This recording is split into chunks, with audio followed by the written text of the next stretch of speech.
안녕하세요. 오늘은 그 가맹 사업 이거 할 때 생길 수 있는 여러 분쟁들에 대해서 좀 깊이 파고들어 볼까 합니다. 네, 안녕하세요. 가맹거래사 박우식 님이 정리해 주신 자료들을 저희가 쭉 봤는데요. 이걸 바탕으로 어떤 문제들이 주로 생기고 또 어떻게 해결해 나가는지 그 핵심을 좀 짚어보려고 해요. 네, 당신이 이 복잡한 가맹 분쟁 세계를 이해하는데 정말 꼭 필요한 정보만 쏙쏙 뽑아드리겠습니다. 네, 이게 가맹 분쟁이라는 게요. 생각보다 훨씬 복잡하고 또 광범위하게 퍼져나갈 수 있는 그런 문제입니다. 아, 그런가요? 네, 자료에서도 나오지만 한 가맹점의 문제가 이게 뭐 다른 가맹점들로 막 번지는 경우도 흔하고요. 도미노처럼요? 그렇죠. 특히 이제 가맹점주 입장에서 보면 정보라든지 아니면 뭐 자금력 이런 면에서 본사랑 좀 대등하게 맞서기가 어려운 그런 구조적인 문제가 좀 깔려 있죠. 아, 힘의 불균형이 있군요. 맞습니다. 그래서 오늘 살펴볼 자료들이 이런 분쟁의 특징부터 시작해서 해결책, 뭐 실제 사례까지 아주 잘 담고 있어서요. 현실적으로 도움이 많이 될 겁니다. 좋습니다. 그럼 이런 첨예한 문제들을 좀 풀어나가는 방법, 바로 가맹 분쟁 조정 제도, 이거부터 좀 자세히 보죠. 네네. 자료를 보니까 여러 장점이 있던데 이 제도가 가진 가장 큰 매력, 뭐랄까 핵심 가치는 뭐라고 봐야 할까요? 단순히 뭐 빠르고 저렴하다, 이거 이상으로요. 제 생각에는요, 핵심은 균형 회복에 있다고 봅니다. 균형 회복이요? 네. 그러니까 법정 다툼까지 가기 전에 그 양측의 힘 차이 있잖아요. 그걸 어느 정도 조정해 주려는 그런 시도인 거죠. 아하, 물론 뭐 자료에 나온 대로 소송보다는 훨씬 빠르고 비용도 적게 들고 또 당사자들이 스스로 합의점을 찾도록 유도하는 그런 자율성, 이것도 아주 중요한 장점이고요. 네. 결국 이 제도를 통해서 정보라든지 뭐 협상력에서 좀 밀리는 가맹점주가 그래도 조금은 더 대등한 위치에서 문제를 해결할 기회를 얻는다. 여기에 좀 큰 의의가 있다고 생각합니다. 그렇군요. 말씀하신 대로 정보나 협상력에서 좀 불리한 위치에 있는 가맹점주들에게는 정말 필요한 제도겠네요. 그럼 그 분쟁 조정 절차는 어떻게 진행되나요? 그리고 그 조정 결과가 나오면 이게 어느 정도의 힘을 갖는지도 좀 궁금한데요. 아, 절차는 생각보다 간단합니다. 그래요? 네, 분쟁 당사자가 공정거래 조정원, 여기 이제 위탁이 되어 있는데 여기에 조정을 신청하면요, 전문가들로 구성된 가맹사업 거래 조정협의회라는 곳에서 중재에 나섭니다. 협의회요? 네, 여기서 만약에 양측이 합의에 이르면 그 결과는 법원의 확정 판결과 완전히 동일한 법적 효력, 그러니까 재판상 화해 효력을 갖게 돼요. 이게 2016년에 법이 개정되면서 좀 더 강화된 부분입니다. 와, 법원 판결이랑 똑같다고요? 그럼 상당히 강력한 효력이네요. 그렇죠. 무시할 수 없죠. 혹시 이게 뭐 가맹 본부 입장에서 좀 유리한 점도 있을까요? 조정을 통했을 때요? 아, 네. 그게 또 흥미로운 지점인데요. 네네. 설령 가맹본부에게 좀 명백하게 법 위반 사항이 있더라도요, 조정에 성실하게 임해서 합의를 하고 또 그 내용을 잘 이행하면 공정위로부터 받는 시정 조치 있잖아요. 네, 행정처분 같은 거요? 네, 맞아요. 그런 걸 면제받을 수도 있습니다.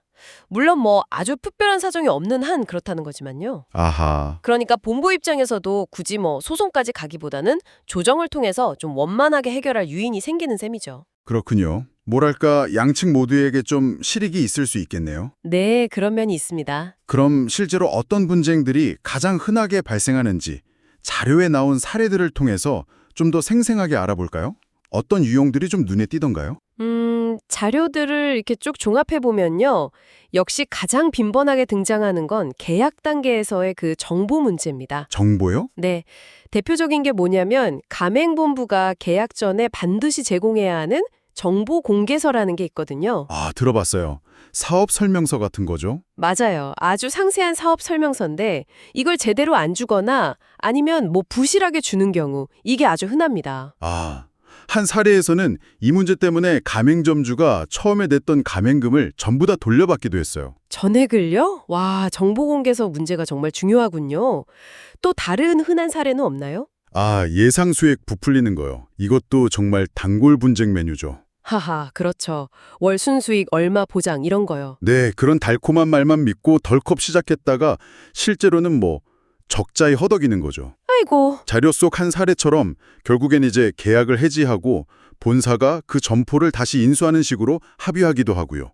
그 외에도 본사가 일방적으로 계약 해지를 통보한다거나 갱신을 거절한다거나 아니면 약속했던 영업구역을 침범하는 행위라던가 분쟁의 양상은 정말 다양합니다. 듣고 보니까 이게 분쟁이 계약 전, 그리고 계약 중, 계약 끝난 후 모든 단계에서 다 발생할 수 있는 거네요. 맞습니다. 정확합니다.